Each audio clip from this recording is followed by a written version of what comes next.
Well, hello and welcome once again to the DCL podcast, where we're inviting you to sit back, relax, and we'll be on our way shortly.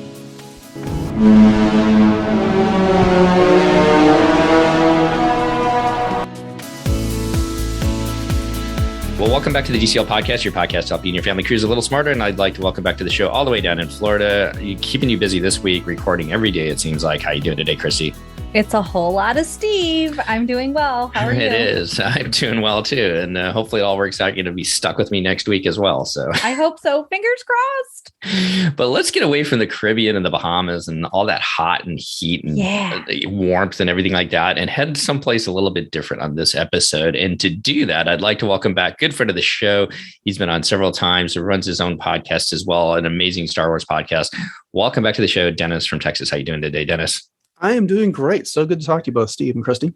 Well, thank you for taking time out. I know this weekend is a big weekend in the Star Wars universe as Comic-Con kicks off in San Diego. And I think there's some pretty exciting things allegedly coming out for Star Wars. Anything on your mind with that? I don't know. I was just at Star Wars Celebration at the end of May, and they were teasing some stuff. So I'm hoping to get more details on the next season of The Mandalorian and the upcoming Ahsoka series and things like that. But whether we're going to get any new announcements, I'm not sure, but I will definitely be keeping my eyes open for it. Well, you and Jay run an amazing podcast over there, Podcast Stardust. And if anybody is a Star Wars fan and has not checked it out yet, make sure that you go over and do it. let you just give it a plug now as far as how they can find you. Yeah, thanks. So yeah, Podcast Stardust is available on any podcatcher you may be using. We talk about Star Wars 3 times a week. Usually hit the news, review something that's been recent, and then just have some other type of a general Star Wars discussion. So if you're into Star Wars, give it a listen. Well, besides Star Wars, your family is also into Disney cruising. You guys have been on several different Disney cruises, and we're here to talk to you about your latest one up to Alaska. But before we do that, for those who haven't heard you on the podcast before, kind of give a background of who went on this cruise and your kind of Disney cruising background, Dennis. Sure. So this time around, it was myself, my wife, and then my 2 boys, one of which is about to start college, and the other one's about to start high school. This was our 4th Disney cruise. We first started cruising in 2017 with a 5-night double dip at Castaway Cay on the Dream. We've done Alaska previously, and then this past Thanksgiving, after having a half dozen cruises canceled thanks to COVID, we got to check out the magic on a maritime cruise to Cozumel as well. So yeah, we've really come to love the Disney cruises, and that is our preferred vacation of choice. Double dip, Christy. My favorite. You know that my ears perked up and I got a little excited. Well, Alaska's kind of a bucket list cruise for so many people, and you guys decide to head back there a second time. What made you want to book back to Alaska? What made you and your family want to decide to go back to Alaska? The short version of the story is originally we were supposed to go to the Mediterranean on the Magic in 2020, and then we rescheduled that for 2021. And when that got canceled, we went to reschedule it for this year, and it conflicted. The cruise one conflicted with my son's high school graduation. So we started looking at other cruises in the Mediterranean, and even with the future cruise credit that Disney was giving out, we were just going to have to add too many funds to it, and it was just not great timing. So I came up with an array of cruises for the family to choose from, and I really tried to sell the Fantasy in the Caribbean on a 7-nighter. 2 cabins because it was just for the same price as Alaska. And I got outvoted 3-1. Everyone wanted to go back to Alaska, and I don't feel bad about it. Alaska is amazing. It's one of the most beautiful places mile for mile that I've ever been to. So that's how we ended up back there. What do you think it is about Alaska that drew your family back to it? Well, one, it's not Texas. And so in the middle of summer, when it's 100 degrees here, it's at most 80. I think it was as warm as it got while we were up there. And so we enjoyed the cooler weather and being able to wear jeans. Second, just the scenery. There's trees there. We don't have a lot of big trees and greenery down here in this part of Texas. I mean, it's not barren, but nothing like that. It's just, I don't know. It's a fresh, cool place to be in June or July compared to Northern Texas. Well, that makes a lot of sense. Having traveled to Alaska before, you guys had experienced, all the different ports, kind of a similar 7-day itinerary out of Vancouver, which goes up to Dawes Glacier, and then with stops at Skagway, Juneau, and Ketchikan. What did you guys have planned this time that you wanted to experience? And we'll talk about the port adventure, the different ones in a little bit more length as we go on. But what was there something new that you guys wanted to try and experience this time that you hadn't done before? having taken a number of previous cruises at this point, we were feeling more experienced. And so we kind of knew better how to manage our days. So we wanted to get a little bit more into exploring the ports while we were there. We ended up doing some of the exact same port adventures because we loved them so much the last time, but we knew a little bit better how to modify them this time around, which we'll talk about in a little bit. And then in Ketchikan, our port adventure in 2019, when we did that, was only okay. And so we ended up doing some ziplining this time, which was a far better experience. And so that was a good change. What did you do the last time in Ketchikan? We did a canoeing excursion that ended up having a little bit of a nature walk. And what we were expecting versus how it turned out, we expected to see a bit more wildlife. We expected to actually have more of a hike. And the walk ended up kind of being a loop where a guy told you about the trees in the area. And we didn't see any wildlife to speak of so much. And the canoeing was okay. But when you've got adults trying to get into sync with kids, that can be a bit of a challenge. And it was only so the day it rained on us. And that's not unexpected because Ketchikan's the rainiest point in the country. And so we decided to go for something different.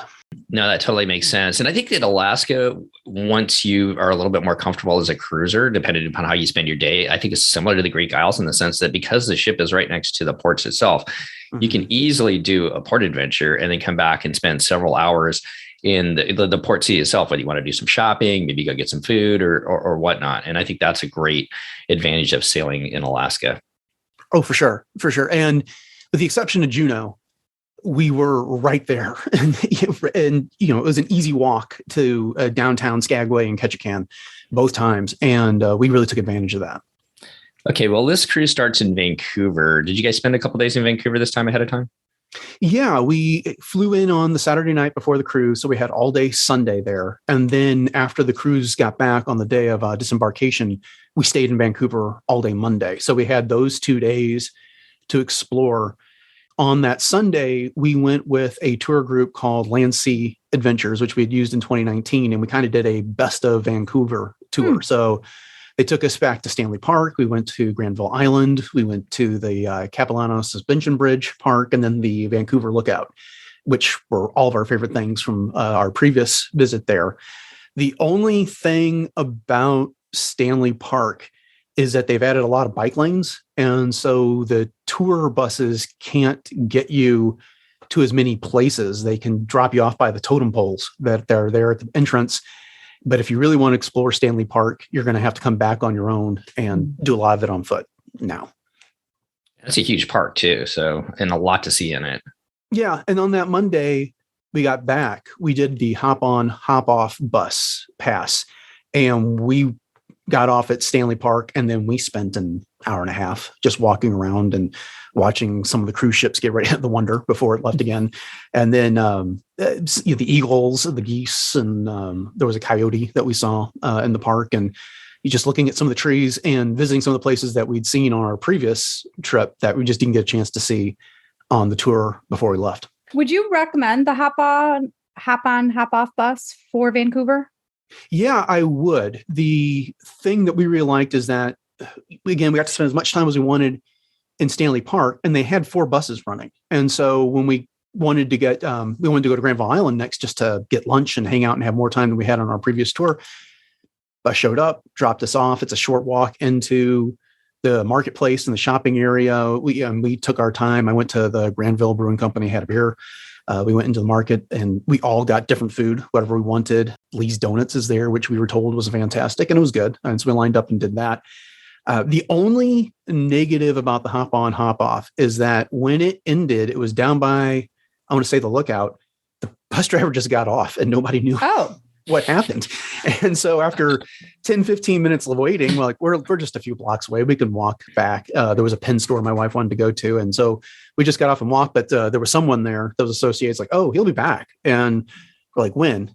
And he kind of stuttered. So I was like, that's fine. We'll walk. And fortunately, Vancouver is a very walkable city.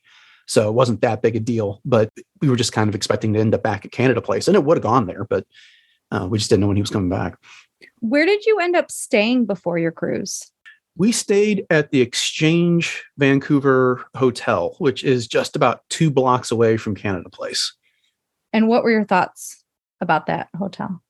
I really liked it. It seems to be set up for more of a business traveler, but I did see other families there and plenty of people that were there prior to cruises. We saw lots of people that had various cruise tags on their bags. The hotel room we had before the cruise had an unfortunate thing. It's that concept shower where it doesn't actually have a door. You just get the glass that ends at one point. And we were getting tons of water on the floor. And it was not because of that. It was just the seal at the bottom of the shower was leaking, and we tested it a lot. And so we ended up getting like a dozen towels from the front desk to stop that for the one night. But other than that, it was a big room. It was plenty spacious for the four of us, especially since I've got two teenage boys. And then we stayed there again after we got off the cruise, had a nice room that did not have that leaking shower. We really quite liked it. We ended up spending quite a few hours that evening. So we originally were going to have a 6 a.m. flight on that Tuesday morning.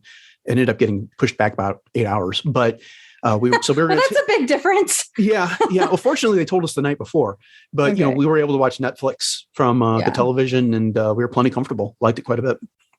What size beds were at this hotel? Because it bugs me that so many of the hotels in Vancouver, I feel like it's like these other maybe larger cities or whatever with the double beds. It kills me. These are queens, queen size. Mm-hmm. So Dennis, I know that you have taken you've kind of followed along with the rest of us that enjoy walking to the port on embarkation day. So the good thing about Vancouver is there's like so many, I had to throw that up there for Christy, but there are so many, different hotel opportunities down by the port that it is pretty easy to get to the next day. We talked to somebody earlier that, were you going to say something, Christy? Well, but watch those bed sizes, because I've been looking for next year already, and the number of double beds is astounding to me. And that is just not going to work for my sleeping desires. I don't want to be that cozy. The good thing about Vancouver is there's so many different hotel options near the port, so that, whether you want to use points or whatever your, price point may be, even though it is a big city, there are some different options there. You don't have to stay right at the Pan Pacific or the Fairmont, which happens to be so convenient to the port to get over to the Wonder. Okay. So embarkation, a little bit different because you have to go through customs. You have to go through U.S. customs before you go on board. Anything stand out about embarkation? Sometimes it can take a little bit long, but. Well, one, we walked to the port in honor of you, Steve, and it was. See, Christy? It was 2 blocks, and we were there in less than 10 minutes. I kind of, when we were there in 2019, we stayed at the Delta by Marriott. Was just about 4 blocks away, and I didn't understand Vancouver geography, so I'd hired a car and then felt foolish when they dropped us off in less than 3 minutes. From the time we got to the port to the time we got on the ship was less than 30 minutes. It was like 24 to 26 minutes or something like that.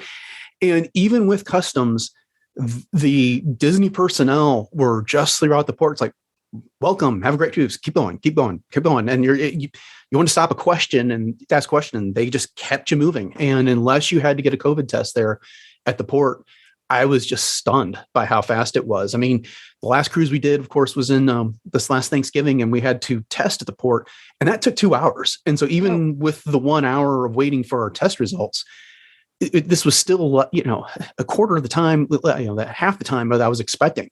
And I had spent all this time cautioning my family, is like, be prepared to sit and get comfortable, make sure your phones are charged. And the next thing I know, we were walking on to the ship. So really, really impressed with how well they managed embarkation this time. I have a random question. Do they have global entry lines then, or the Nexus, since you're coming back through, or you're doing your customs ahead of time? They did not, but they had half dozen 8 customs officers set up, and they just kept you moving right through. So you guys have sailed on the Disney Wonder before, obviously. Mm-hmm. What was it like getting back on the Wonder this time, Dennis? Magical. And, of my 4 cruises, 3 of them now have been on the Magic class ships. And the last one was on the Magic, which was fantastic. The Wonder just seems like it maybe has been kept up a little bit better. But we got on, and they didn't have that show in the atrium like they did when they first started sailing again, which was fine. Rest in peace, cute show. Right. But, we made sure we were all on the app. We grabbed lunch. Oh, no, we checked into our muster station. I'm really glad that they're still doing that on the app. And next thing I knew, we were sitting down for lunch. It could not have gone smoother, and it was quick. And again, I never get tired of them announcing the family name when you get into the atrium. It is just, you just know you're on vacation then. For our listeners that might be newer to Disney Cruise Line, when you board your Disney cruise ship, you have, after you do your muster station, because now they really force you to get that out of the way right away, you kind of have two options for lunch. The sit-down option in the sit-down restaurant and the cabanas / quick service food option up at the pool deck. What option did your family choose? We always pick the sit-down option at the restaurant. Team sit down. I think it's just partly just because we're just there. Frequently, we do eat breakfast before we get on, and I don't know. It's just a little bit more relaxing, kind of let the chaos settle down as everyone's getting onto the ship. And we had very attentive servers, and didn't do an elaborate lunch. Just grabbed a chicken Caesar salad and a drink and relaxed. They opened up the window so we could see out, and we had a very relaxing introduction to the cruise. That's how I feel that lunch is. So you'd think, Steve, since you walked to the port, you would also enjoy that lovely, just little sit down moment without the chaos and the running back and forth and the filling up your own water cup. I don't know what it is about our family, and we're going to keep throwing shade. But this is Dennis's show, not you and I to pick on each other's show. I'm just kidding. I don't know what it is. We always end up going to cabanas, and we're going to do the sit down on this next cruise. Ooh, that means we can all eat together. We can definitely all eat together. Let's turn to one of the things that people go back and forth on this. If you could just get on the ship and go to Alaska, then just get on the ship. But what did you guys have booked for a cabin? And what are your thoughts of having a balcony when you go to Alaska, Dennis? So we had a veranda on deck 7. It was not, and we were in the aft section of the ship. And that ended up happening simply because by the time we figured out we couldn't do the Mediterranean, a lot of these cabins had been booked up. There was a ton of people that had been trying to get to Alaska for the past 3 years. And so this was a very in-demand cruise. And we were the last cabin on the port side on deck 7. And so that was not so bad. I mean, we on our previous cruise, again, it was the Caribbean and it was on the Magic, and it's just not as expensive as Alaska. So we were able to do 2 cabins. So there's a little bit of grumbling from my boys that they were not getting their own, but we got over that quickly. The veranda had the wall as opposed to the railing. And so that was slightly more difficult to see out of, but I really wouldn't do Alaska any other way. I've enjoy having that private space. Just if people are still getting ready for dinner, to go out there and stand on the veranda and watch the scenery go by, or look for whales or whatever the case may be. My only real complaint about the cabin was that first night, there was a ton of vibration as we were heading up towards Alaska from Vancouver. And it got so bad that about 3:00 in the morning, I was stumbling around the dark trying to pull things apart that were rattling next to each other. And that worked. And it was never a problem after that.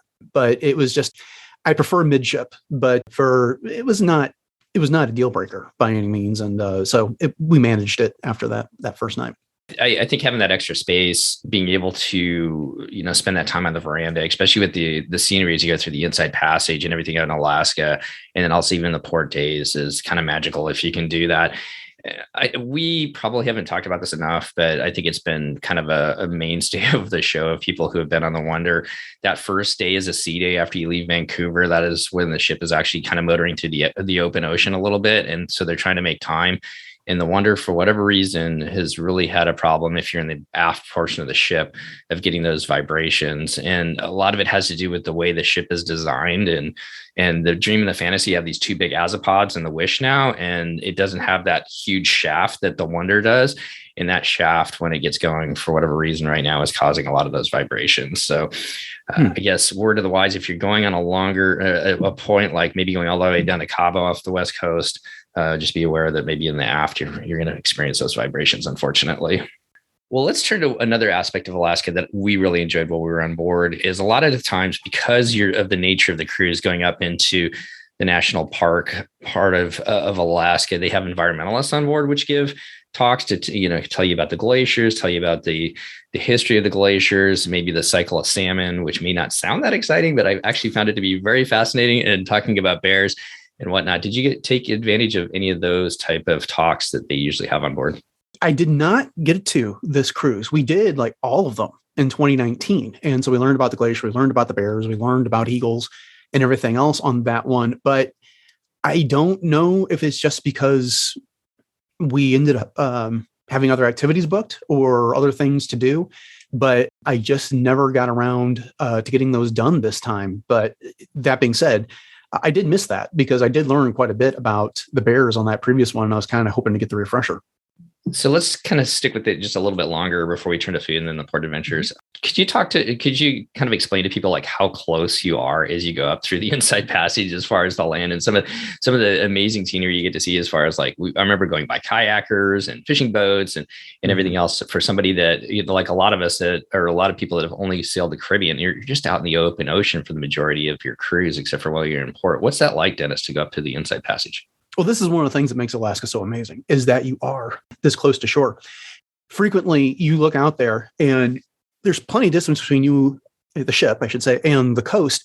But you're like, well, shouldn't it be pretty shallow at this point? And the fact is, it's not. I mean, they explain to you how much hundreds of feet down that the coastline goes. It plunges into the water there. But there's times you're convinced you're going to run ashore, and because you're just that close. But it just affords spectacular views. And because you are there on British Columbia and then Alaska, a lot of it is mountains that run right up to the coast. And you get to see the waterfalls or the cascades, as the case may be. You get to see these enormous trees. Occasionally, you get to see the eagles flying around on the coast. It's a very rich area for marine life, like the dolphins. We saw dolphins, we saw orcas, we saw whales from the Wonder on this trip. You would just be at the most random times, and you just kind of have to keep your eyes open. And we would spend a lot of time on deck 4, just walking laps, looking at both sides, because it's not just that you're on your starboard side, it's on both sides of the ship, especially when you get to that inside passage. It keeps the ship calm. The water is much smoother than when you're in the Caribbean or the Bahamas. It just feels like you're gliding right through Alaska, and it's really, really hard to beat. I love that aspect. Even living here in the Northwest, where we've got a little bit of that greenery around us, there's just something spectacular. But as the land kind of, those mountains fall down into the ocean, and being able to see orcas is still one of those things that just I'm amazed every time we get to see a pod of them. The sea life is amazing on an Alaskan cruise, and just that's one of the great things too about having a veranda, if one can fit it into their budget, or if not, spending that time on deck 4, because you can keep that cabin door open. You'll hear other people discussing, oh, there's something out there. So you can like hear that while you're just moving about your cabin and then run out. When you see the little sea otters go by, they're always looking like they're having so much fun just flopping around in the water. Oh my gosh, it's like one of my favorite memories from my cruise 4 years ago. So let's talk dining. Everybody loves to eat on a Disney cruise. Did they have any unique dining, and or what was your family's favorite restaurant on board? For dining, there was a lot of salmon. I was expecting that since we were up in Alaska.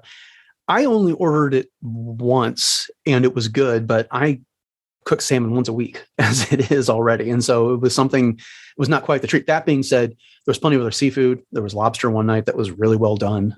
They had shrimp that was fantastic. Lots of shrimp, as a matter of fact. This was the best dining I've had on a Disney cruise, to be quite frankly. And what I decided going into this cruise is that I would ask our server for his recommendations every night, and I would always order from whatever he recommended. And so he usually gives the top 2. He never steered me wrong the entire time.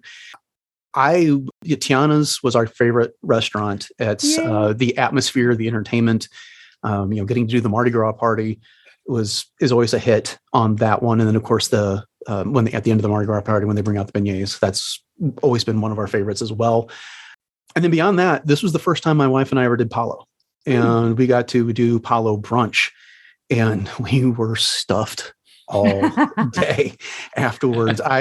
We had an 11 o'clock reservation. I was expecting to be done around 12:30. No, it was about 1:15 when we finally finished eating. And, we were already full. And he brought us out all of the chocolate desserts.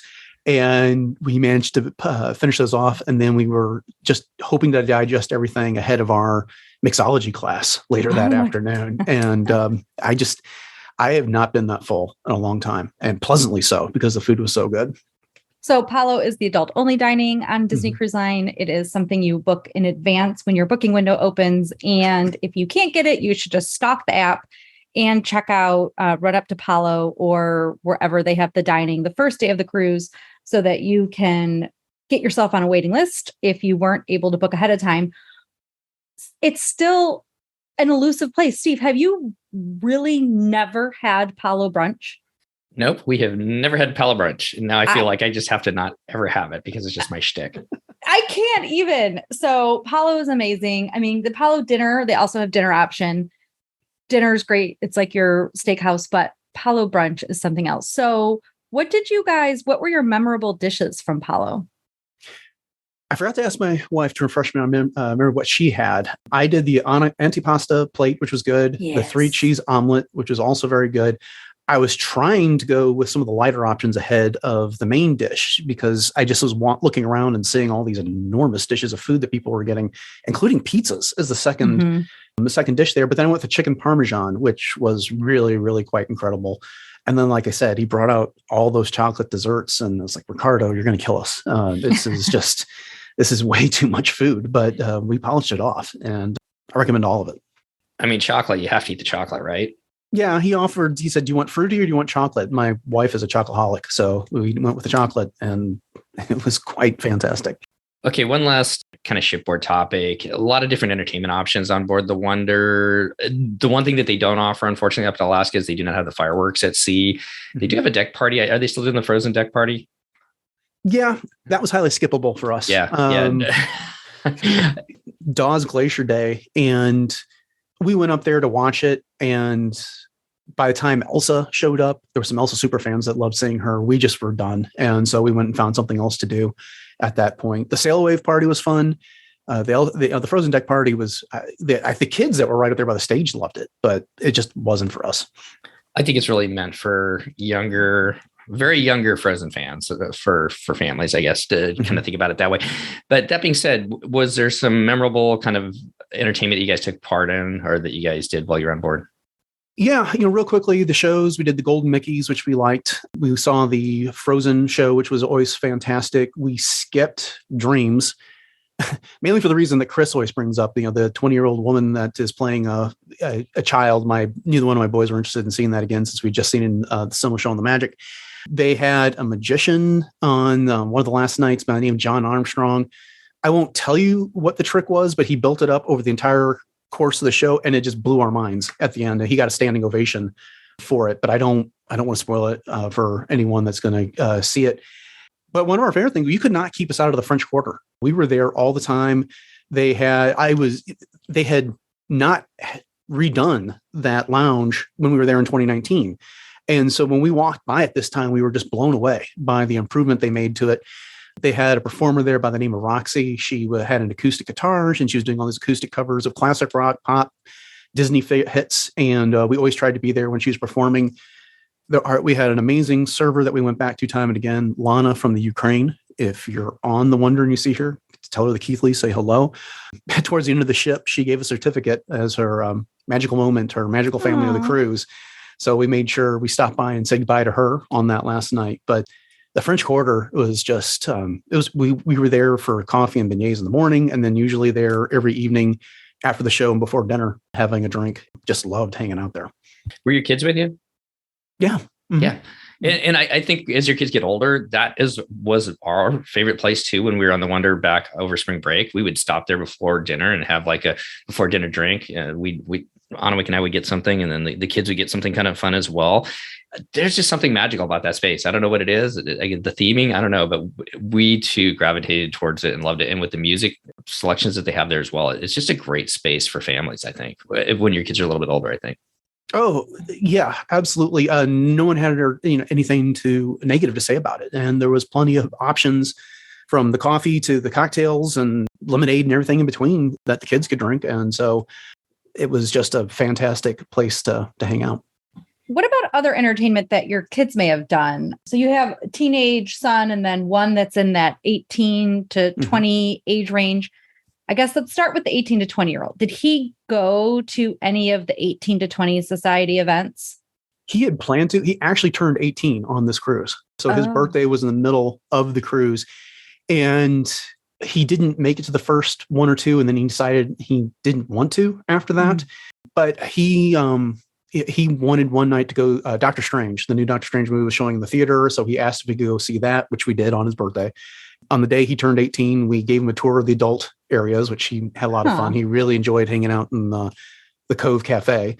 And then both of them enjoyed the animation classes. And so we hit as many of those as we could. Then the towel folding class, he was really excited to try that out.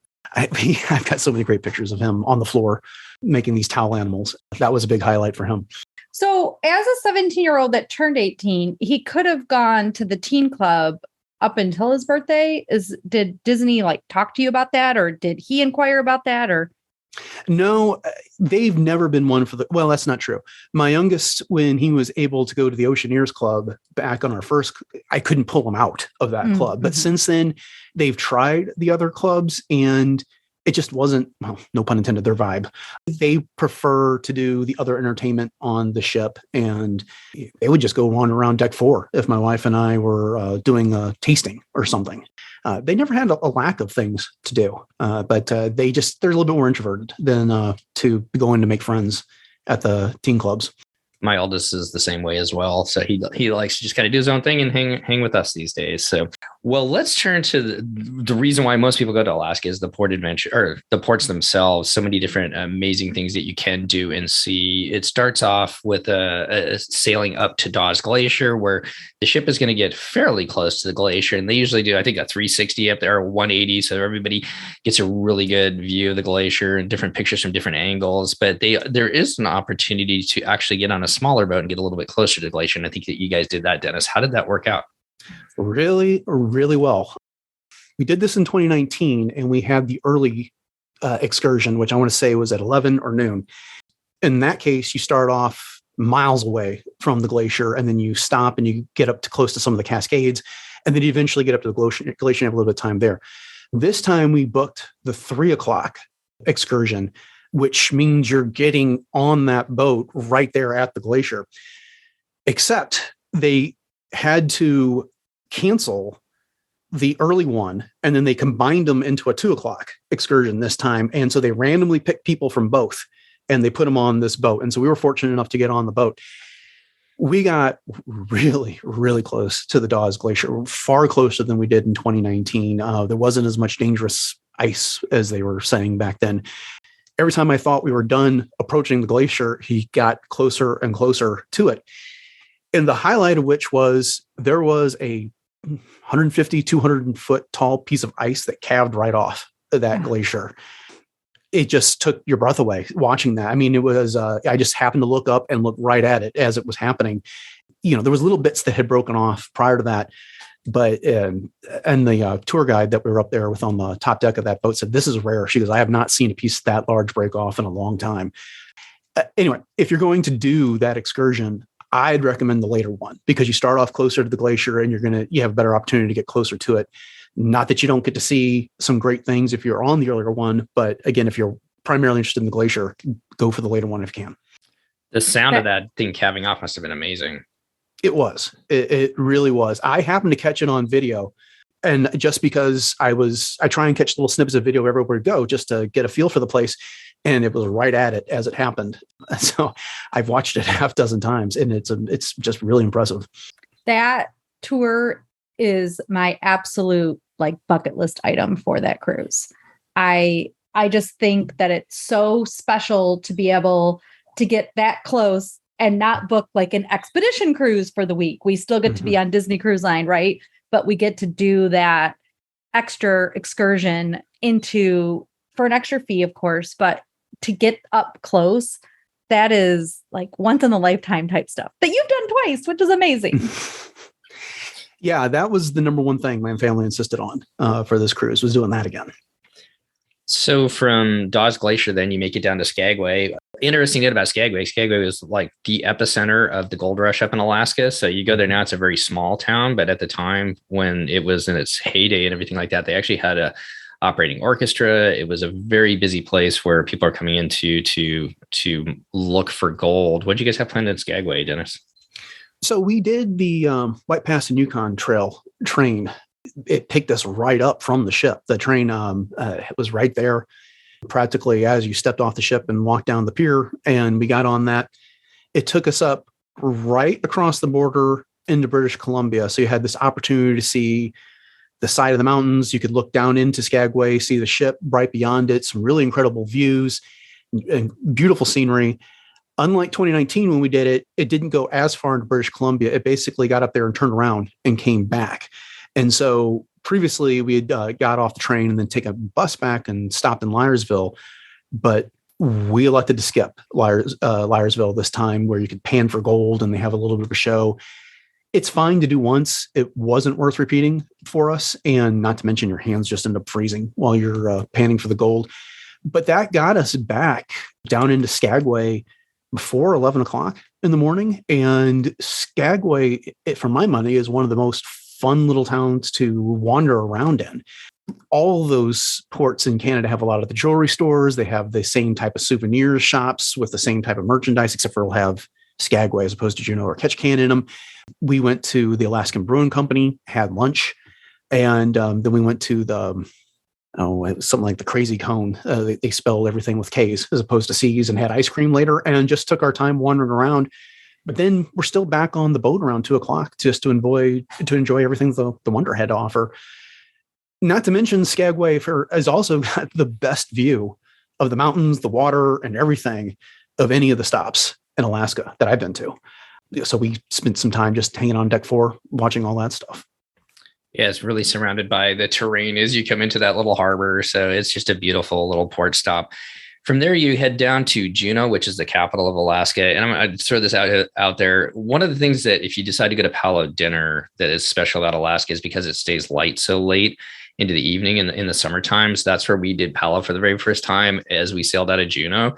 And just with the scenery of Alaska, whether you pick Skagway, Juneau, or Ketchikan, those are some great evenings to dine in Palo with the big windows as you sail away, because not only did you have that amazing dinner, but you get some amazing scenery to go with it. But I digress. Just wanted to throw that out there. What did you guys have planned in Juneau? So many different things to do here as well. Right. So we did an early excursion. It was a whale watching tour, and we got to see plenty of humpback whales, some solar seals. We got to see more glaciers while we're there. And then from there, the tour continued by taking us to the Mendenhall Glacier and Nugget Falls. And so you get an opportunity to do a little bit of hiking or walking if you want. You can just stand up there at the visitor center and take them in, or you can do it's like a 1.5 2 mile round trip walk and get up close to Nugget Falls. I recommend that. It's fun to get that breeze off the water that's cascading down there next to the glacier. You get a really good view of the glacier from there. You can dip your toes in the Pacific Ocean if you want from there. And there's plenty of little trails. They do tell you to be careful of bears, but I have yet to see one in the trips that I did. Yeah, and that's about half a day. We've done that twice now and enjoyed it both times. Did you book that excursion through the cruise line? Yes, we did. I'm now getting to the point where I'm starting to get comfortable with the thought of booking through others, but it just is so convenient. And since I am the primary trip planner for my family, at some point, I'm just going for the convenience of booking it right there through the app as opposed to looking for alternatives. I think from listening to people talk about Alaska, Juneau has got to be the best place to go see whales. I think everybody that does a whale watching tours there just sees. We didn't do that, and I'm really looking forward to getting up to Juneau to be able to do that. Any thoughts about Juneau, Christy? Juneau has that Mendenhall Glacier as well, and so that is an easy. I know there's a lot of excursions that will divide up the glacier, which is it is gorgeous. It's like in a park. It is definitely something you can actually take a city bus and go and do on your own to get to Mendenhall, or you can do it as part of an excursion. When I did the tour, we did a small group tour. So it was just a small group of us that went over to the Mendenhall, and then we went on a whale watching. We didn't see as many whales as it sounded like you did. Obviously, it just depends on what's happening right out there. But definitely whale watching was a highlight for us. How many people were in your excursion, do you recall? Or on your boat, at least? There was at least 3 buses worth. Wow. Got on the boat, but the boat is huge. And it's got 2 decks to it that you can sit in. And then on the back of the second deck, there's a place you can go outside and stand. And then when they stop from cruising, they open up the top deck where you can go up there and watch as well. And so it's plenty spacious. And then they have a bar on board and some snacks that you can get as well. So it takes a couple hours, but they keep you comfortable. Do they do some commentary as you go out too, to kind of tell you what you're seeing as you're like just around the terrain? I mean, the different land and everything else, or? Yeah, they point out all the different glaciers, the Eagle Glacier, the Hubbard Glacier. They tell you about the wildlife that you're seeing, and they explain the rules of, how you have to approach whales and where they come from. These whales typically migrate from Hawaii up there to Juneau and back. They talked about how they were severely endangered and how they've come back. It's a very informative tour. I don't know. I've done a number of whale watching tours, but this one is consistently my favorite. I wonder where the whales from Mexico go. So the ones from Hawaii go to Juneau. I wonder where the Mexican whales that are. That's a good question. In 2019, I was actually in Puerto Vallarta, Mexico, just a few months ahead of going to Alaska. And so I was hoping, not that I would recognize them, but I was hoping some of those whales would be up there at that time. And then, and so I was joking about that. And they're like, oh, no, these whales are from Hawaii. I said, oh, okay. It is interesting that they keep track of them. They know the different pods and everything else. Okay, so one last thing about Juneau, and correct me if I'm wrong, Christy. So downtown Juneau is just a little bit of ways from where the ships normally park. I think Disney runs an included bus that goes back and forth if you want to take the bus to downtown. Was that right, Dennis? They do. The previous time we did Juneau, and we were parked right there in the middle. And so you could walk off the ship down the pier and you're in downtown. This time we were off. It was a busy day. I think all the pier space was taken up by cruise ships. And so they had the shuttle that would take you downtown. After we were done with Mendenhall, we just asked to be dropped off downtown. And so we wandered around for a while. And then we went to where the bus would pick you up and take you back to the ship, but we just missed it. And they told us it'd be about 30 minutes or so, but it was supposed to be about a 15-minute walk. So we walked it. It was a bit warm at that point. For Alaska, anyways, it was in the high 70s at that point. And of course, we were wearing jeans and we had hoodies from having done the whale watching tour. So we got a little uncomfortable, but it is walkable. Well, from Juneau, then you guys finish on to or head to your last port, which, as you mentioned earlier, this is one of the rainiest parts in the United States, Ketchikan, Alaska. Great place for fishing. The ship usually parks right downtown there, so easy to walk to. What did you guys have planned in Ketchikan? We did zip lining this time. This was a blast. I've done zip lining locally here in Texas, but typically your platforms are halfway up the tree. Well, the platforms on these trees were higher than the trees that are around here. And so you really get up into the mountain a little ways. You're up in these trees. We got to see a couple of black bears while we were doing it.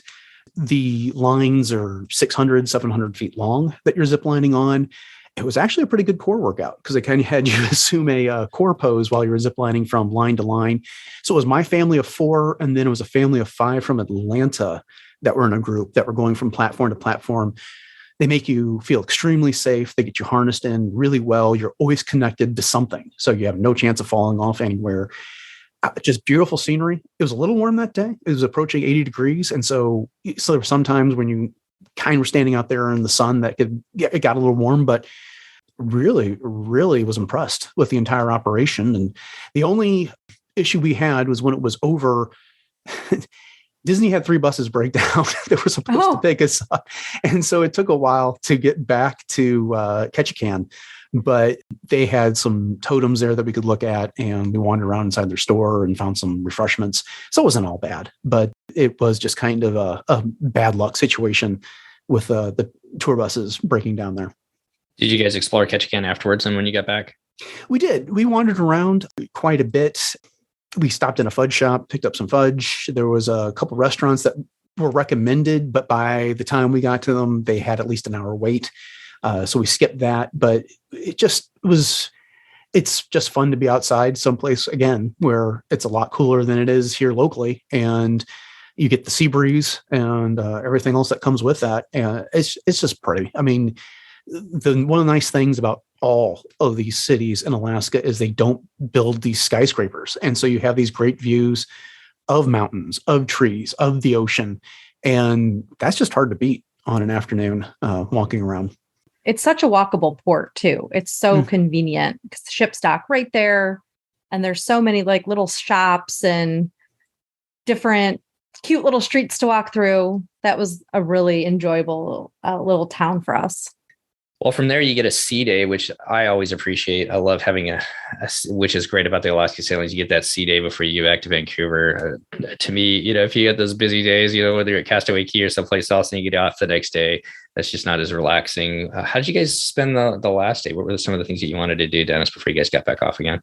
So the sea day was interesting because I have never seen fog like this on the first part of the day. You couldn't see 20 feet beyond the ship. It was that foggy early on. So I got up before the rest of my family. I'm a morning person, and I wandered up to Cabanas, grabbed some food, and decided I was going to go sit outside between the two funnels because they were going to be showing something on Funnel Vision. I was walking out there. I got past the first funnel just as the foghorn went off, and I threw my food all over that deck because surprised the living daylights out of me. Then they came over the speakers explaining how they were going to have to sound that foghorn for every 2 minutes until the fog cleared because they didn't have the local pilots on. Okay, so didn't spend as much time outside, didn't get a chance to see as much scenery as I'd hoped for on that sea day till about 3 o'clock. And that's when the fog started to lift. They got the pilots. But we had a champagne tasting that day. My wife and I did. My wife went and had her nails done, so she had some spa time. My boys and I just wandered around while she was doing that. There was another animation class. Spent more time at the French Quarter. Really just liked it there. And Roxy was such a good performer that we enjoyed listening to her music. Yeah, it was just such a casual day. It is really nice having that sea day before you get back to port so that you don't have to rush around after an excursion to pack. We kind of took our time and packed over the course of the day. I did the Art of the Theme Show tour that day, and I had heard a lot about it on your all's podcast. And so I, again, before my family got up, I got to check that out. And the guide that did that was from England. So she had this fantastic accent talking about all of these. And then she was making fun of the Crown and Fin because while it was a great replication of an English pub, the one mistake they had was having a Manchester United flag, a Liverpool, all these different soccer clubs, which she explained would never happen in London. But she talked about Deck 5 and how that was smaller for the kids club. And it also happened to be Stitch Day. It was June 26th, so 626, and Stitch was all over the place, constantly showing up. And so they had a lot of fun with that on the cruise. Back to the theme show tour really quick. What was your favorite fun fact that you learned during that tour? Because every tour is different. Our understanding is they have like this big giant binder and there's a whole bunch of factoids in there, and the tour guides, there's some stuff probably that they all sort of talk about, but that every tour could be different, at least a little bit different. So what was your fun fact? Not necessarily different from any other tour, but maybe the item that you learned that was most appealing to you. Good question. A lot of the stuff I had heard about from you all that she talked about. And then we got down to the atrium and we're standing there on Deck 5, and she was pointing out how all the characters, Donald, Mickey, Daisy, Minnie, Goofy, and all of them were reflecting the different roles that members of the crew had. And I can't remember exactly who all was doing different one. But when she pointed that out, you could see that. And I had never noticed that before. The ones that they have etched in the like railings. Yes. That were? Yeah. Okay. Yeah. It's between the floors. They have those, that area there that runs around each one of the decks. And so she was explaining, I think it was Donald was representing the portion of the crew that works on the outside of the ship. And then, Mickey was the entertainment. And I think Pete was the food service and things like that. Oh, that's really cool. I've never noticed that before. So this is awesome. I can't wait to pay attention to that in the future. Well, unfortunately, as all things kind of do, your cruise comes to an end back in Vancouver. We talked a little bit about Vancouver and how you spent the time there. For people going to Alaska, Dennis, now that you've done this twice, what are some of the tips that you would offer up for families, whether they're going the first time or like you coming back for a second time? Don't overpack.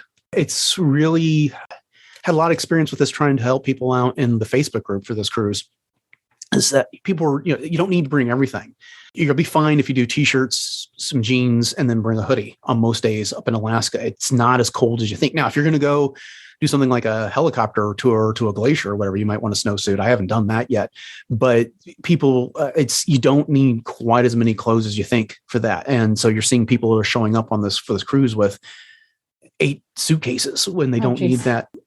Don't be afraid to get out there and try some of these things, or just to wander around the ports, because Alaska's expensive. It just is, but you can find plenty of alternatives that aren't going to break your wallet while you're there, and have a great time while you're wandering around Juneau, Ketchikan, Skagway.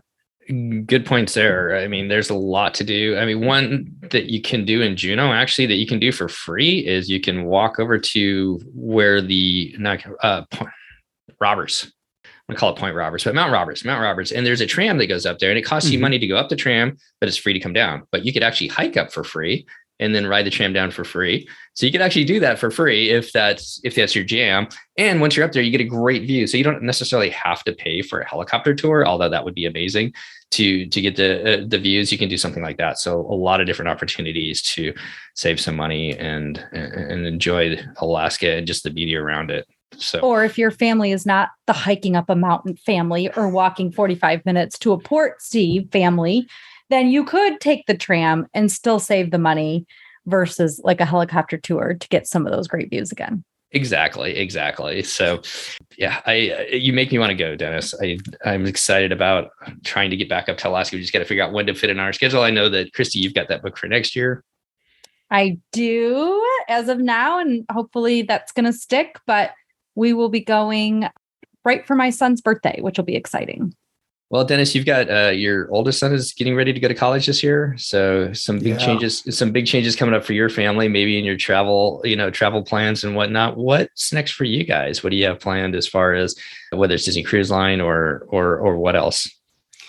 So December, right as he's getting back from college for his first semester, we are going to head to Port Canaveral and get on the Disney Wish for 4 days right before Christmas.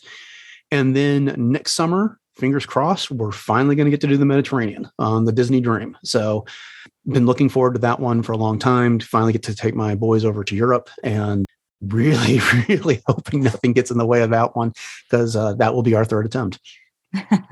Third time. There's so many people on our sailing that third time's a charm. So I've got my fingers crossed. I think that's going to work out for you guys. Yeah, thanks. Yeah, I do too. Which sailing did you pick for Europe next summer? We wanted to do Rome, and we wanted to stop in at least France, even if it wasn't something like Paris. So we're doing the round trip from Barcelona. And so It leaves from Barcelona, hits France, Livorno, Rome, Pompeii, and then back to Barcelona.